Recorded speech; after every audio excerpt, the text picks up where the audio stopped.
Estamos no mês do teatro e para conversar sobre esse assunto, que é o meu assunto predileto, a gente convidou Celso Júnior, que é ator, diretor e professor de teatro, ou seja, um homem de teatro de verdade. Que bom que você está aqui, Celso. Massa. Celso, eu queria saber o seguinte, o teatro hoje, né? Eu queria dividir isso em três lugares do teatro que eu acho que são o tripé para a gente falar disso. Que é a dramaturgia, ou seja, para você que está em casa, o texto que se diz no teatro, a interpretação, os atores e os encenadores. Né? Eu acho que esses três elementos fazem o teatro ser interessante ou não. Nesses três deuses, chamamos assim, o dramaturgo, o ator e o encenador, como é que você está vendo isso hoje aqui na Bahia, no Brasil, no mundo? Engraçado, quando você começou a falar, eu fiquei pensando sobre vou falar sobre a crise do drama. Porque a gente sempre, quando fala de teatro, vamos falar da crise. Tem sempre uma crise, mas na verdade eu acho que essa crise ela é uma crise permanente. Ela nunca porque toda vez que você está num momento de crise, significa que você está em ebulição, você está em movimento. E eu acho que o teatro hoje, mais uma vez, ele vive mais um movimento. Então, nesse tripé que você fala, eu acho que a princípio, assim, com relação ao texto,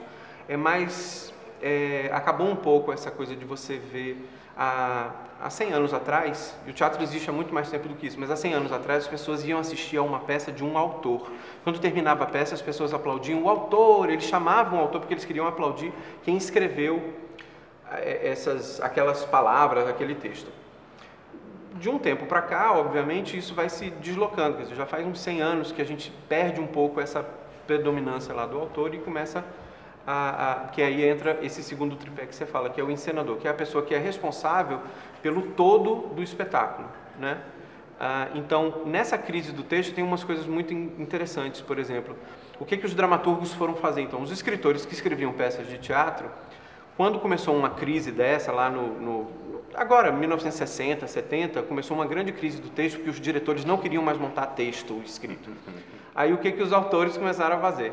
Os autores começaram Tem uma história de um autor francês que vira assim, não vou escrever mais peça com diálogo, com história, com nada, porque o diretor vai chegar lá na hora, vai fazer tudo do jeito que ele quiser. Então ele começou a botar palavras num papel.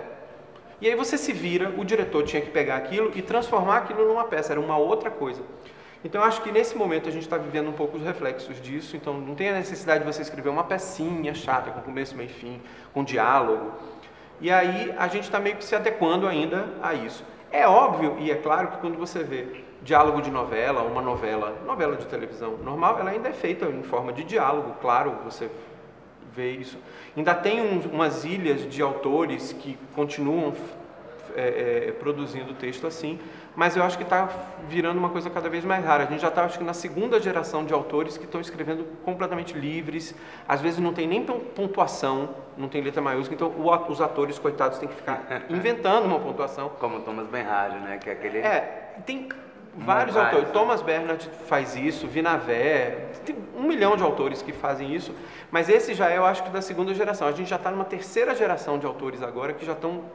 Eu vi outro dia na internet, para quem entra na internet, um instituto lá de São Paulo que fez um concurso de microdramas para o Twitter. Então você tinha que escrever uma peça completa em 140 caracteres. Então são 140 caracteres, uma peça com começo, meio e fim. E essas melhores peças foram publicadas num livro agora, e eu até ganhei o livro de presente e tal. E é muito interessante você ver, você tem micro peças E aí, isso não significa que é uma peça muito curtinha de duração. Pode ser uma peça de 2 horas. Mas tem uma crise aí também na encenação? Você acha eu acho que tem. Com essa tecnologia nova, tudo isso que surgiu no mundo... Tecnologia é instrumento. É assim, é como se tivessem inventado agora, quer dizer, a possibilidade de um novo instrumento a mais para você compor o quadro. Na verdade... E, inclusive, nem é tão novo. Eu sou professor de História do Teatro. Então, assim, por exemplo, tem um cara na década de 20... que foi professor de Brecht, que era Piscator, que usava projeção de cinema ao vivo junto com os atores.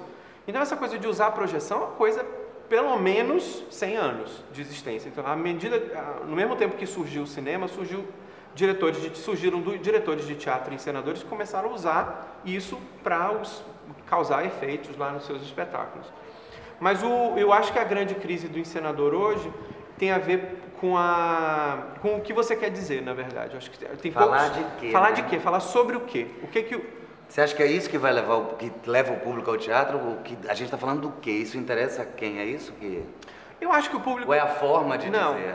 Eu acho que acho que tem a ver com a forma. Assim, o público tem acesso à televisão facilmente. Quer dizer, qualquer televisão, você liga, tem uma televisão de boa qualidade, você compra uma televisão de 42 polegadas, então você tem uma televisão bacana em casa. Eu acho que o público, isso não é racional, não é intelectual nem nada. É uma das raras formas de arte que você tem, que você respira ao mesmo tempo que o artista, no momento da existência da obra. É diferente. E eu acho que isso torna a gente um pouco mais humano, na verdade. Esse vivo fica muito na mão do intérprete, aí agora chegando no no terceiro. O que você acha que um ator tem que fazer muito bem? Acho que ele tem que descobrir a verdade. Acho que tem que ter verdade. Acho que ninguém vai ser ator se você não descobrir em si a sua verdade.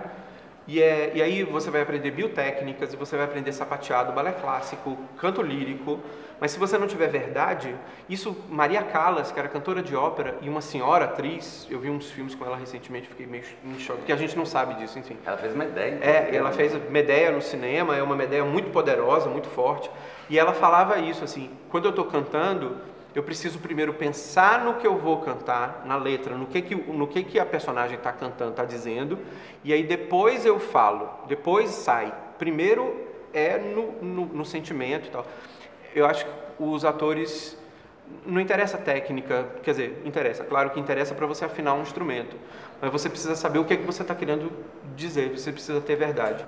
E você que está em casa, que quer fazer teatro, tem fascinação por essa linguagem, por essa vontade de contar uma história com você, de sua forma, Celso diz uma coisa que eu adoro: o teatro recebe todo mundo e no teatro você pode ser tudo que você quiser. Isso é muito libertário. Isso é uma das coisas que eu gosto de falar sempre, assim. O teatro é um lugar, ele é muito democrático, porque é um lugar que você pode, como é um lugar que exige muito a verdade das pessoas, cada um vai trazer a sua verdade, porque a gente descobre no teatro que não existe uma verdade absoluta. São muitas verdades. A verdade na verdade é o conjunto dessas verdades todas. E eu acho que a gente sempre vai aceitar tudo, que é função do teatro. A gente se encontrou no teatro. Foi. Eu quero encontrar você também no teatro. Na plateia, nos bastidores, no palco. No teatro. Obrigado. Vai no teatro, que é massa.